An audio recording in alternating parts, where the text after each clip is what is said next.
This podcast contains adult language and stories of true crime. If you don't like laughing, crying, or being horrified at the actions of other humans, this podcast is not for you.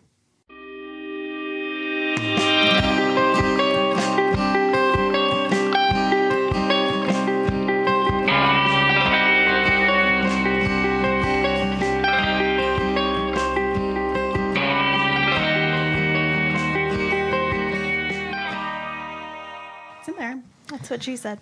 There you go. Welcome to our new series, The Forgotten Few. The Forgotten Few.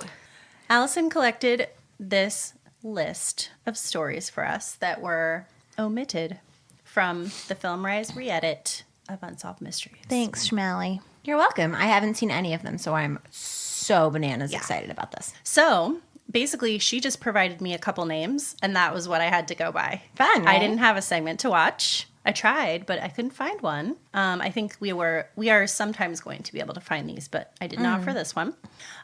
This story is a little complicated and a little confusing, so I'm going to do my best to break it down and really make it succinct. This is a short stack after all. So, the names provided for me, which is what I went by, is Bob Dozier and John Russell. Okay. So that's all you knew. Yeah. Cool. So let's begin. I do want to, at the top, again, give a major shout out to Robin Werder from The Trail Went Cold. Robin! My new BFF. In your ear holes. Every time it's halfway through my research, I find out that he did an episode, and I'm like, God damn it. What do I have to live up to this time? So I listened to Robin's episode for sure, but I did find quite a bit on this case. So I don't have an episode to recap, but I do have the fandom.com site that kind of explains to me what the episode was. Cool. So, on the morning of November 13th, 1981, two men washed up on the shore of Stinson Beach in California. The men were 34-year-old Bob Dozier and 44-year-old John Russell. Oh, no. The two men had been yachting from Sausalito, California to Tahiti and had just set sail the day before on Russell's 50-foot yacht, the Freedom 2. Fancy. Very schmance. Russell's wife, Suzanne, 30, and a friend of the group, Kristin Tomlin, 20, had also been aboard the boat. Dozier and Russell explained that an unknown freighter had struck the Freedom 2. There are several depictions of the accident in different articles, so I'm not sure exactly how it went down, but at one point, like, a freighter hit the boat. There was also, like, really stormy weather and a bunch of sharp rocks. Some stories say that they got onto a life raft, and the raft was torn up by the rocks. Some say that the storm, like, after the ship was hit, fell into the rocks and got torn apart that way. So I'm not sure exactly what happened, but the two women were lost at sea during the collision. I don't know if the men were on the raft after that or if everyone was on the raft initially, and I don't know what happened there, but... And when they washed up on a raft? No. Oh, they just, like, washed up? Mm-hmm. Oh, damn. So I'm going to pause here to see what segment type you guys think this is. Oh! Fun! That's fun. Unexplained death. Wrong. Okay. So, wait! Nope, you only get one. That's not fair. She didn't know that. I should have consulted with you. I'm sorry. Next time we'll team There's up. going to be another chance. Oh. After Dozier and Russell were taken to the hospital and checked over, the Coast Guard did an extensive search of the area to look for the two women. Unfortunately, they were unable to find any trace of them, which sadly is not uncommon. And they were also unable to find any of the wreckage from the Freedom 2, so they didn't have any idea where to look. Eventually, small pieces of boat wreckage did begin to wash ashore at Stinson Beach. A wooden piece was found. All that you could see was OM2. So it looked to be that it was possibly the end of the ship's name, which was Freedom 2. And was thought to have been part of the ship's hull where the name was printed. They also found some other pieces that looked like they were part of the Freedom 2. Strangely, shortly after the incident, Bob Dozier and Russell left town. This struck authorities as pretty odd, being that their two female companions were still missing. Articles that I found, and I found a ton of old articles from this time, said that usually families stick around after an event like this and wait for the missing persons to either be found or confirmed dead. Yeah. So authorities began to become a bit suspicious. Fair enough. Not long after leaving town, John Russell called the Coast Guard to say that there had actually been one more woman with them on the Freedom 2. Whoa. Her name was Cheri and Dozier. So in a lot of the articles, it's spelled Cheri, Sherry, but about half of them, it's spelled Cheri, Cherie. Cheri was Bob Dozier's wife. The men said that because they were in such a state of shock and confusion that they didn't realize that they didn't mention her. So it was each man, their wives, another woman, and then they forgot to mention the other wife. Was missing. Okay. So let's take another break to see if now you think you know what segment type this is. Oh. Go ahead, Eliza, because I blew it the first time. Wanted. Wrong. Obviously, at this point, authorities were more than a little suspicious, so they start asking some questions of everyone involved in the case. I'm not entirely sure what order things were found in, because I found a ton of articles literally every day after this event. There's a new article that comes out, and some of them, sometimes it's like the one after didn't know as much as the one before, and it's very confusing. So let's just list some weird things, as we love to do on our show, that came out in the days following the wreck. When Dozier and Russell were checked over at the hospital, they strangely did not have any signs of hypothermia or even low blood temperatures, which would usually be the case if someone had been shipwrecked that far off the shore and been swimming for hours. They said they swam? Mm-hmm. They had a specific area that they had thrown down anchor for whatever reason when this all happened. Okay. Like when they were hit by the other ship. Okay. The wreckage that washed ashore didn't seem quite right either. An image from the Freedom 2 from before the trip was examined, and when the image was blown up, the type that had the boat's name on it didn't quite match the type on the wreckage found. The spacing of the letters was different as well. Upon further inspection, some other pieces of the wreckage looked like they had been struck by a hammer. They made fake wreckage? I love it. Whoa. Another weird thing. No large vessels like a freighter had been in the area at the time of the collision of the Freedom 2, according to the Coast Guard. Because the Coast Guard would know. Also, if you're a big freighter and you hit a boat, you have to tell somebody. Yeah, You can't just also hit and that. run a boat. Yes, Totally. true. The men had said that they sent out several radio signals and flares during the time that the ship was going down, but the boat was within range of a Coast Guard observation center that was close enough to have picked up their radio signals. There was also a Coast Guard monitoring boat that was only 3 miles away and for sure would have seen the flares. Oh, no. There was a statement from Rick Wood, co-owner of the Sanford Wood Marina in Richmond.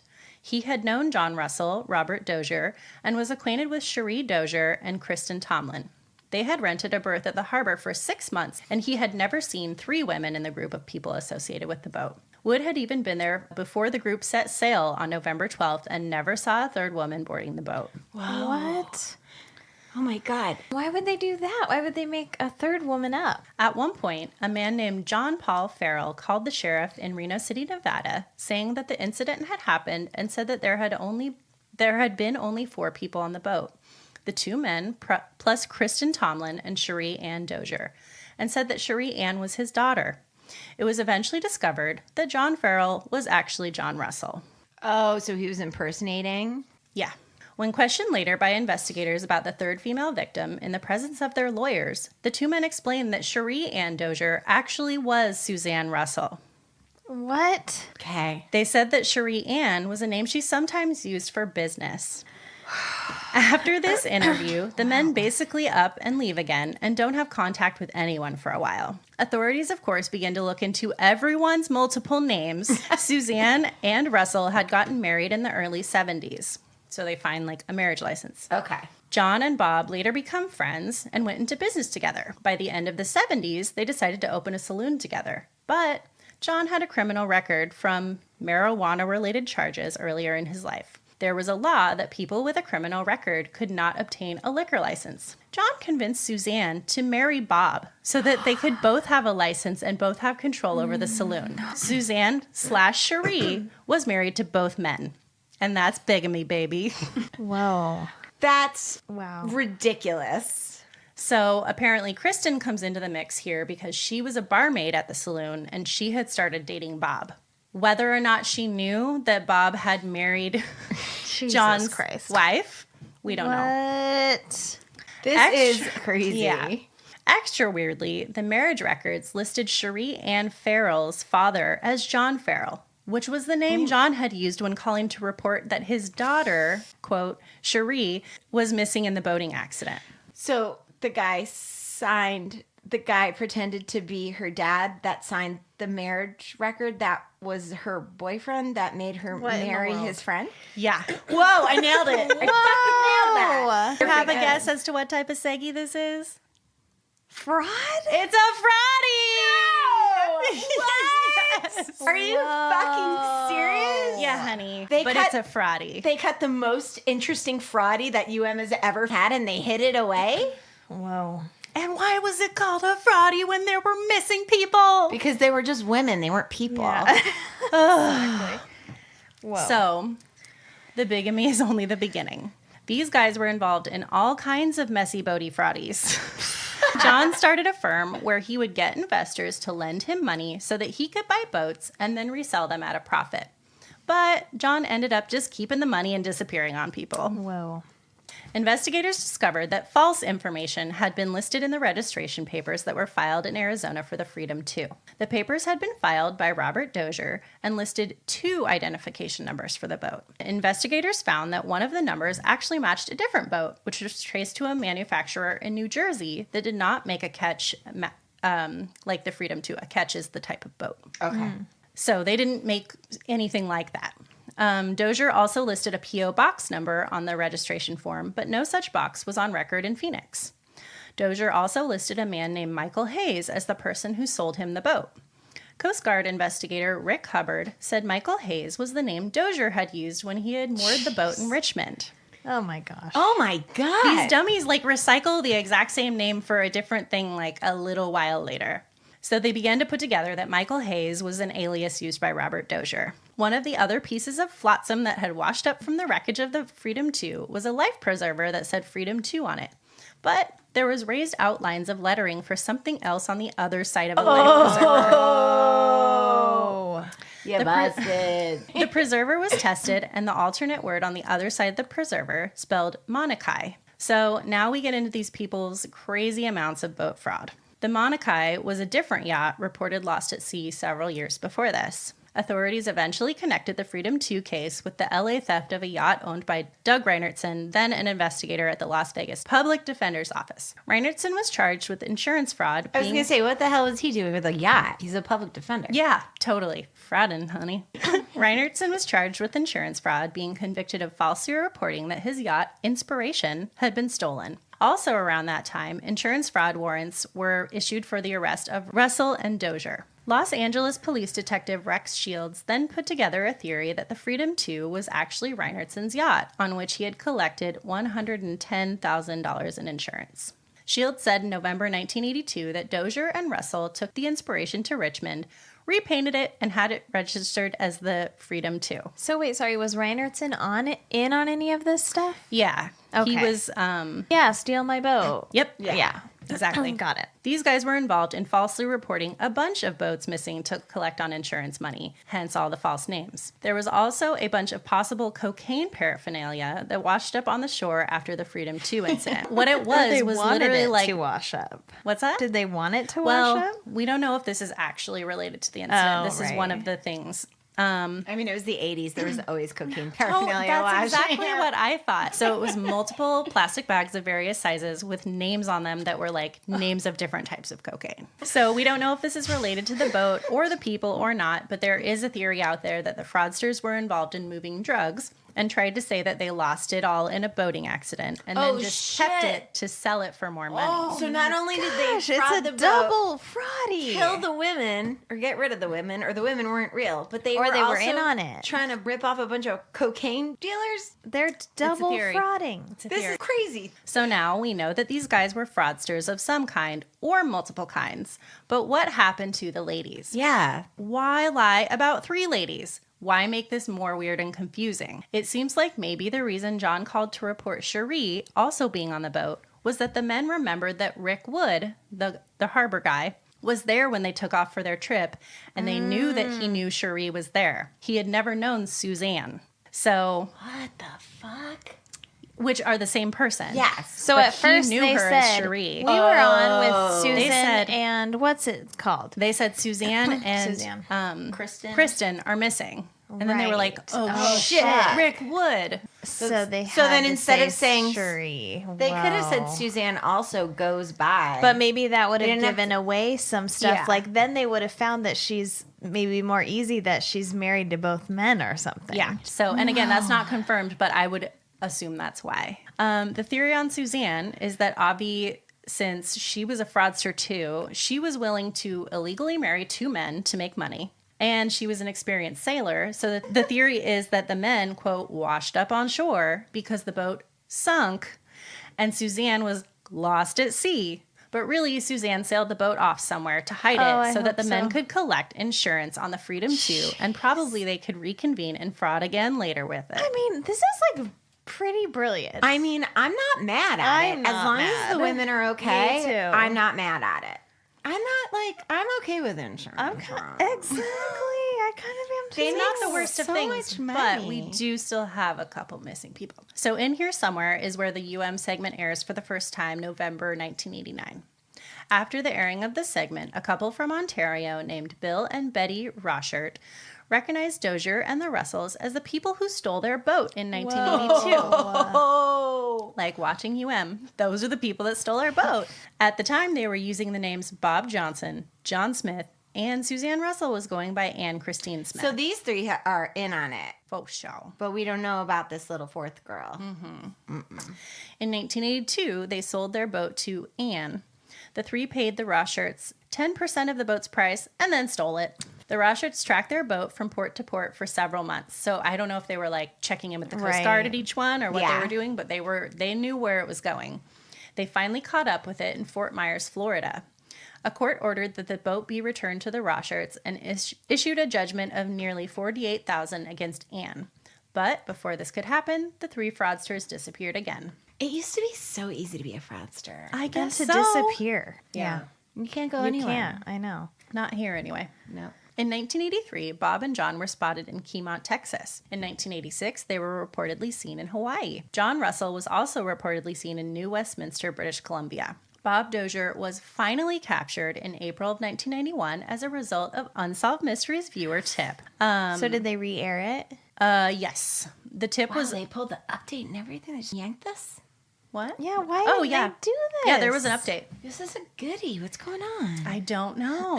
The tip that ultimately led to Dozier's recent arrest was a telephone number for Russell's missing wife in Hawaii. In searching for her, they found Dozier. So there was a number registered under, what's her name? Suzanne, Cheri. Sorry. Kristin. There are too many names. But you're doing a great job telling it. In searching for her, they found Dozier. Okay, Dozier- so in searching for Suzanne, they found Bob. Yeah. Okay. Dozier was brought to trial and pled guilty to grand theft, serving 6 months in jail. Oh, that's cute. John Russell was also captured as a result of a viewer tip in June of 1993 by the FBI at a construction site he was working at as John Farrell in Oregon. Both men served time for theft and fraud charges, but have since been allowed to just live normal lives. They were never charged in connection with the women's disappearances. What? Wait. What? Wait.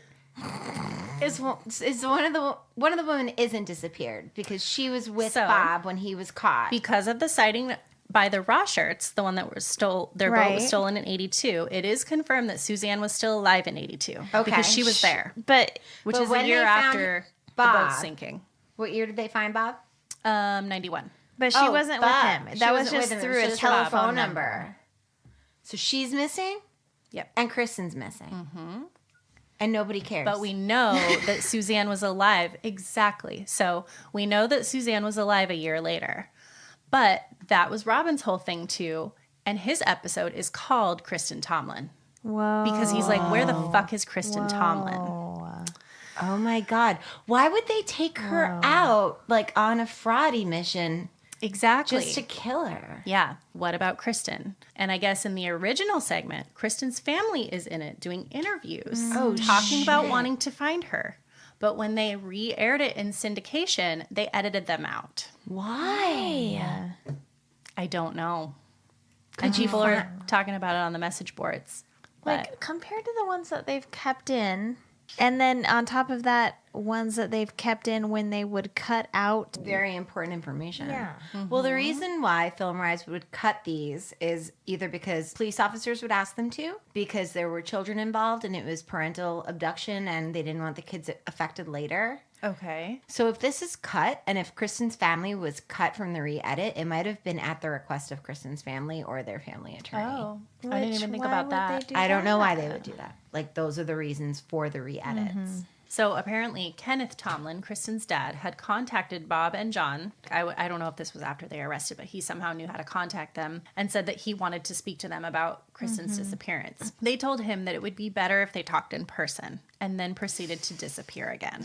What? So if you want to deep dive theories on Kristin, I would really recommend that you listen to Robin's episode of The Trail Went Cold, episode number 65, called Kristin Tomlin. He's just really frustrated with the idea that this was a fraud segment. Yeah. When there's a likely innocent missing woman. Wow. Like, we know Suzanne was involved. She was in Right. cahoots. She's probably on the run. Wow. If she's still alive. Sure. But Kristin, she was a bartender. She maybe didn't know any of this when she got involved with Bob. Maybe once she found out and knew too much, they did something to her. Or they just needed to, like, get rid of her because she was in the way of what they were doing. Which, yeah, like, to get rid of her is so... That is just going to bring more heat to you. Like, why would they But do it that? didn't. Well, right? it didn't. It but really you would didn't. hopefully be afraid of that. And I think Robin was like, well, maybe they needed, like, an actual person to disappear to make this boat thing seem real. But to But fucking then why murder complicate somebody? it? And when there's missing people involved, that draws way more Exactly. attention. That's what I mean. Bob and John are... We don't know. We don't know if they're still alive, but they definitely just, like, served a little time in jail and then lived their lives. Wow. Kristin is probably dead, whether or not she was murdered, to have gone this long without being found. She's absolutely dead. She wasn't in on it. There's no history about her doing I was gonna anything say, shady. There's no evidence that she was in cahoots with them any other time. That is so crazy. So, and then the boat itself was most likely the Monokai before it was Right. the Inspiration, Right. before it was the Freedom 2. So Wow. who knows how long it was being turned over into new SS Fraudies everywhere. Oh my god. SS Fraudy. They were probably doing that forever, and they would have kept doing it if this hadn't happened. I want to know why they killed her. I know, like, where is Kristin? That's really the problem here. It's really sad. Really awful. Well, you know what? Maybe that's why they pulled it, because they were disrespectful enough to focus on the boats instead of this missing girl. Probably. You know, maybe the family saw the first airing and they were like, fuck you very much. Did you just call that a fraud segment? Did you just call Yeah. that a fraud segment? Because our daughter is probably dead. Like, that might be a reason, And she was too. 20. Like, the rest of them were in their upper 30s, 40s. Oh so my god. Did you see much about, like, them interrogating Bob and John about her? no. They didn't ask about her at because all? because there was no evidence anywhere about anything. Except for the dockhand saying that he saw her. Because he Yes, definitely and so said that is he the saw one thing her. we do know, because Rick Wood did see her get on the boat and leave. So And we that's know it. she got on that boat. Oh my god. Whoa. Big start to the Forgotten Few series. I know. Shit, girl. I didn't expect it. I just gave you 2 names, honey. I know, honey. So yeah, so that was my point at the beginning, was that it was called Bob Dozier and Ron Russell, Right. but really, Yeah. like, Kristin Tomlin. Oh my yeah, god. they are not the victims. Yeah, you know what? That has to be why it was pulled. The family probably said That pull makes it. sense. Because they were like, this isn't a fraud segment. This is a missing person They were like, segment. you, and like Robin said, it was almost like she was a fucking afterthought in the whole thing. Like, they didn't even barely talk about Oh, it. it how makes me so mad. I want to watch the original one. Me too. That's why this. That's frustrating. Series And to is have fun. pulled her family's comments out of the syndicated episodes. Did you find anything on Reddit about it? Like, did you find anyone talking about it It's on mostly Reddit? Robin. Yeah. From, I think, before. People speculating, like, why get rid of Kristin? Why even bring Kristin? Like, Yeah. It's so sad. I know. Were you able to find images of them? they're really bad. Like, I almost didn't, I guess we'll pull them to post for the episode, but they're terrible. Oh, yeah, I'd be really interested to see what they look like. Oh my god. Great Wow. job, girl. Nice job, Karlin. These are going to be fun. Yeah, I think these are I mean, gonna be that's good. really awful. All right. That was the first Forgotten Few. Inaugural Forgotten Few episode. That was a strong start, I think. Yes. I think these might be fun. Definitely. Wow. Now I'm sad though. I want to find And everything out I every can. time we're going to be like, why did they take this out? Every time. And it's going to be frustrating to, like, they're going to be really fun, but it's also frustrating to not know more. Yeah. Cool. Nice work, girl. Love it. Welcome to the Forgotten Few. Welcome. It's going to be very frustrating. Yep. Cheers. Cheers. Bye.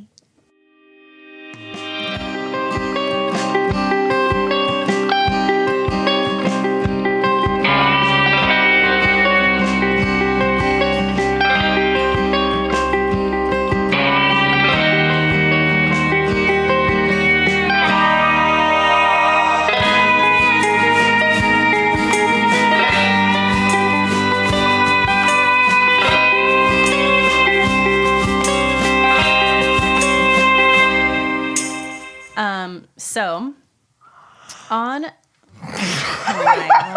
Sorry, I'm sorry. Or should we do this right now? We are doing this I'm right ready. now. Okay. Covered in sweat. I and we're feel fucking doing good. this right I now. forgot I was yawning into the mic. Okay.